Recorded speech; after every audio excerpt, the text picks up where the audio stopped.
guys. Hi there, my name is Ian. I work with Bushmasters here in Guyana in South America. And what this video is going to be going through is the contents of your rucksack and how to pack it for a jungle environment. Obviously there's a lot of you out there who do an awful lot of trekking and carrying rucksacks all over the place. You probably know or have a system for packing your own gear. I'm not suggesting that you change that. What I'm doing here is going through some basic principles and the kit that you'll need for this environment in the Amazon. Principle wise, first thing, your rucksack itself. I'm using an old British Army rucksack here. Basically what I like about these is that A, they are very sturdy, unbreakable pretty much, which is not something you can say for a lot of the stuff that you buy in the shops these days. And obviously out here in the forest, if something breaks, you've either got to be able to fix it or cope without it.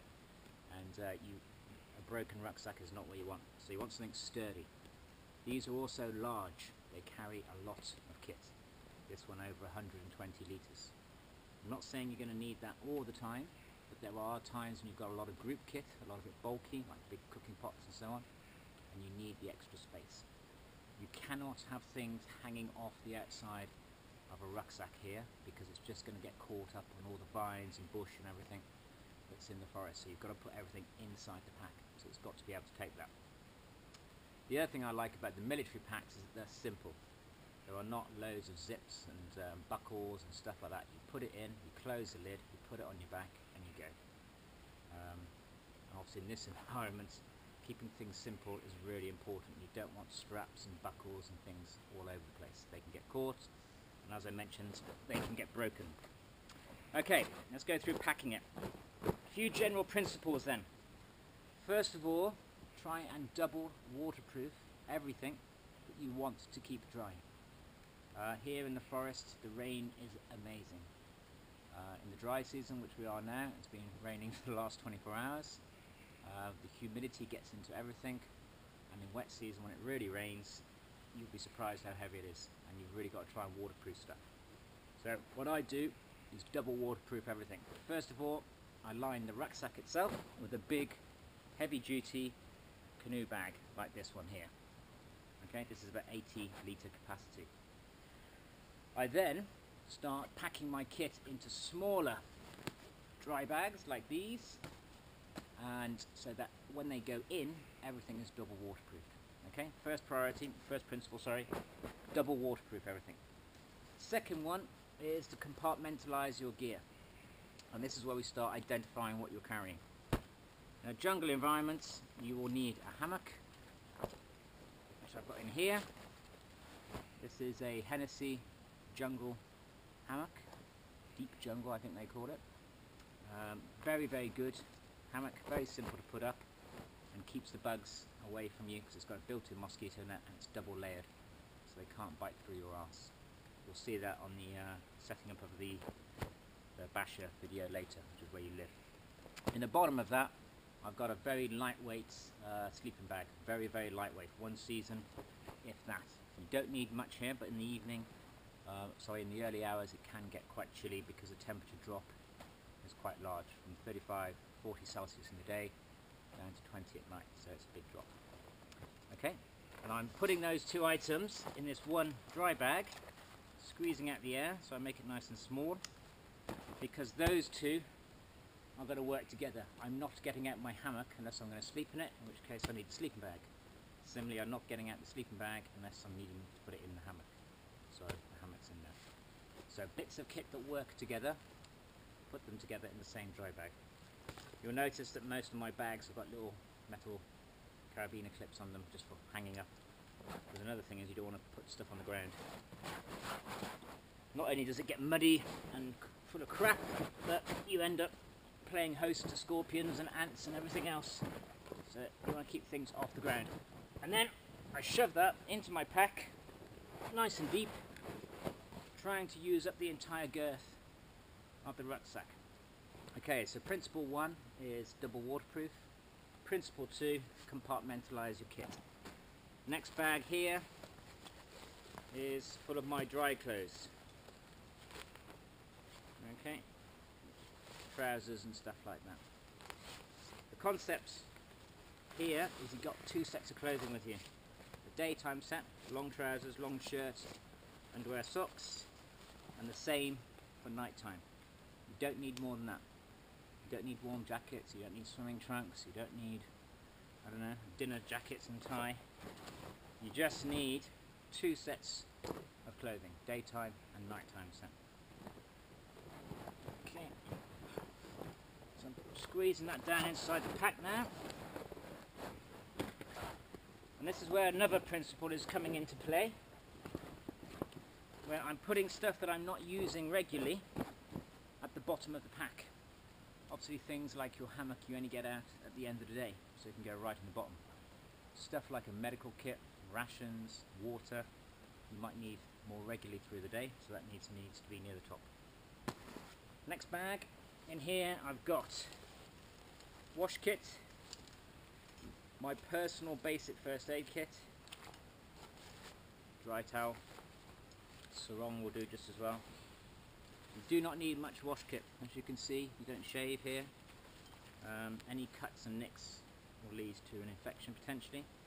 So you just need something to clean your body and clean your mouth, and that's it. No smellies, no deodorants, nothing like that, because the smells attract insects and the deodorants themselves block your sweat pores, which you don't want to happen, because that can lead to things like prickly heat and other infections from your pores not working properly. Okay, so I'm shoving that in. Here I've got my miscellaneous bag. I've got a book in there, reading about the Everest 53 expedition at the moment. Notebook, Write in the Rain, waterproof. Aid memoirs. I've got a mammal guide, maps, things like that. Okay, so that's my miscellaneous book. Ramming that in. Again, trying to fill up the whole girth of the rucksack. Okay, I now come to the satellite phone. As you can see, this is triple waterproofed. Something important and technical like a satellite phone, I try and triple waterproof. So there is an Iridium 9505 sat phone. You have to struggle to get communications in the jungle. You have to be patient about it, because the canopy is so high it's difficult to get a signal. But if you put the effort in, you will get it. I was chatting this morning, 10-15 minutes on the phone back to base, so it does work. Certainly here in South America, in the Amazon, your only comm system really that's going to work is satellite comms. So you need them. That's obviously a lightweight, small one. These sort of mobile treks, there are bigger things that you can get. Okay, now starting to get into the fun stuff. These are my rations. This is my utility bag. I've got chewing gum, tea, coffee, Kleenex papers, salts, etc. in there. And I've got some rations, some dehydrated stuff, and some MRE boiled in the bag rations. And in here I've got my my carbs, which is farine. This is the local food of South America, made from cassava, yellowish sort of stuff. Really good eating, although very hard. You have to hydrate it, otherwise it will break your teeth. But it's quick, it's easy. That's 1 pound. It swells up very large. That could feed 10 people now. So it's for its weight. It's a good food source. And then all these other bits and bobs are going in. I'm pretty much now at the end of my group of my personal kit, which is going in the main pack. So I'm going to seal down the lid. It's important you squeeze out the air and you seal these lids properly. These 3 turns on every bag, and that gives you an airtight, waterproof rucksack of kit. What I'm now going to start throwing in are things that do not need to go in the main bag. spare pair of shoes. Obviously your feet are very important to you here. You don't want to be hurting them too badly, so at night you get out of your jungle boots and you put some other stuff on. I use these Crocs. Brilliant. Very lightweight. They're rubber, so they don't soak up water and they dry quickly. And they've got all-round protection, toe, heel, the whole thing. Main thing is they stay on my foot because of this strap at the back when I'm in the river. You don't want to be swimming in the river or bathing in the river barefoot because there's stingrays and stuff like that, but most importantly there's lots of dead branches which have lots of spines on them and you don't want to be standing on those. I also have a little roll mat. It's a little thing to sit on, keep the piles away, and that goes down the back as well, and I'm pretty much good to go for the main compartment of the rucksack. What you do have there in any group is some extra stores. There's always more stuff than just your personal thing.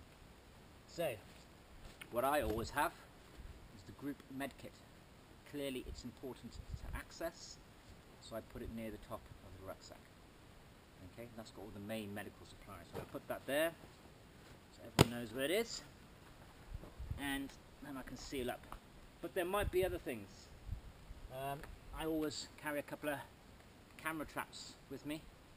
Pretty cool to try and get some images of jaguars or caiman or whatever. We actually have one of these set right now where we saw a large caiman downriver.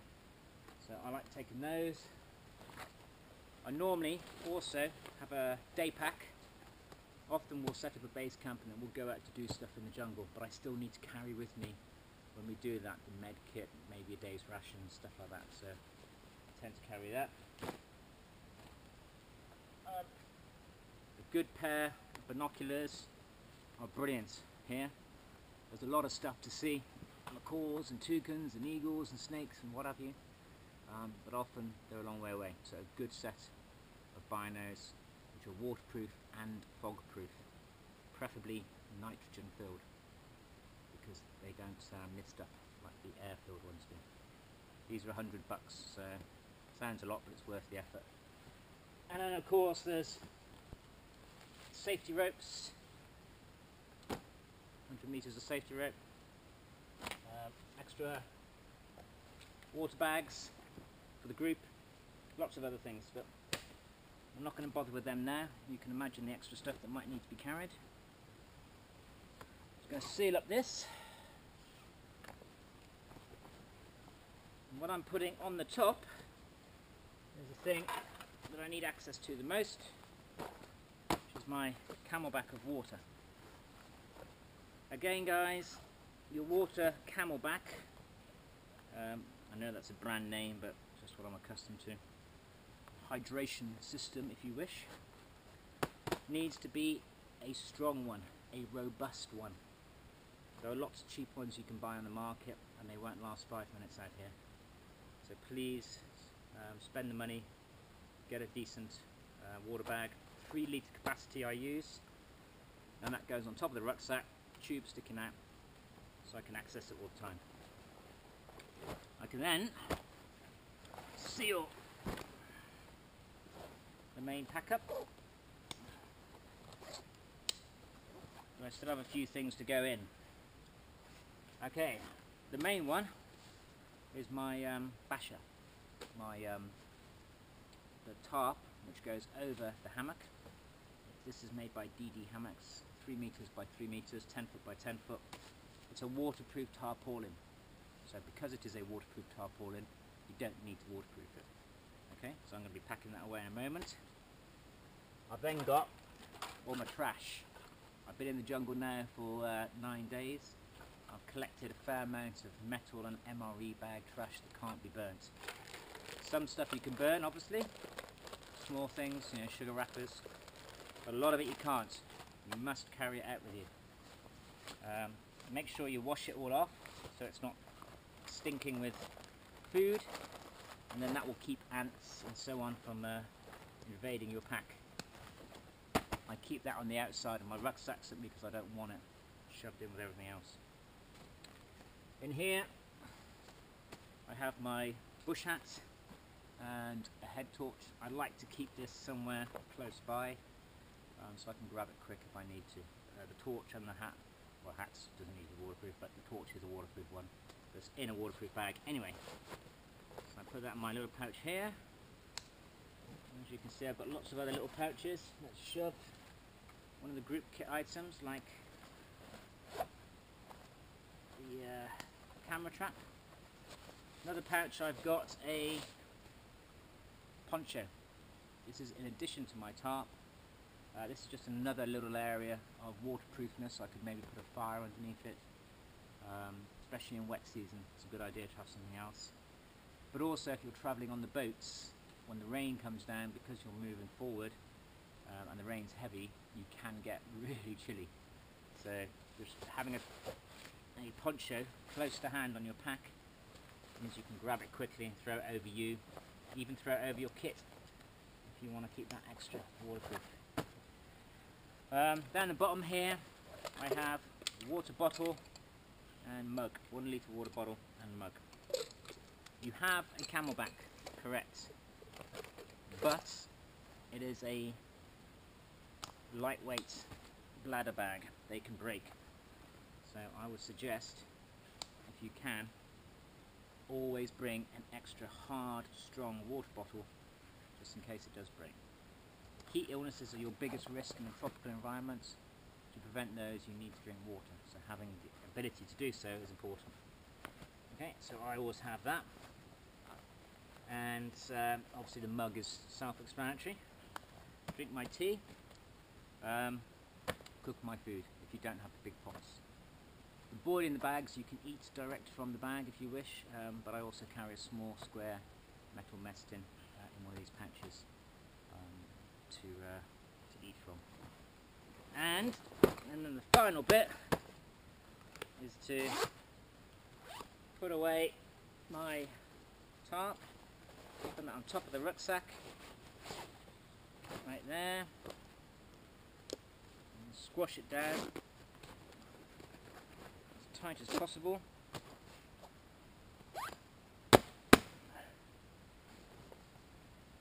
And then have my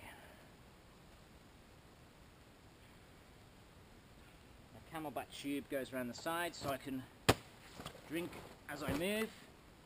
Any spare pouches I have, like these side pouches, I will fold them away using these strings here, because you don't want your pack to be huge if you can help it, because it will get caught in all the bushes, trees and everything else that you're pushing by as you're travelling through the forest. Okay, so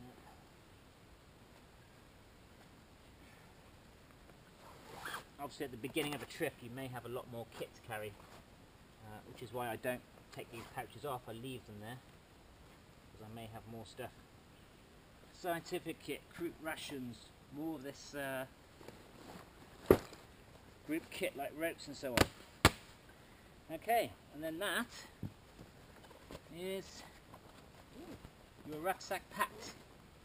It's a nice small pack. Everything's inside, everything is waterproof. I could throw this in the river right now and it would float, and then you can use it as a flotation aid. I'm not going to, obviously. And it has all the gear I need. The only extra thing I would need for a longer term trip would be food. Everything else in here would last for months and months and months. Just need resupply food. And that, guys, is your rucksack packed. Please remember the general principles. Double waterproof everything. Compartmentalize the gear, so things that wash kit, med kit, etc. You're going to look after your medical scratches in the evening when you're bathing, so put those together. Hammock and sleeping bag together. Try and squeeze everything down into the pack so you use up the entire space of it, and put things at the bottom that you're not going to need regularly, things at the top that you need access to, like your camelback.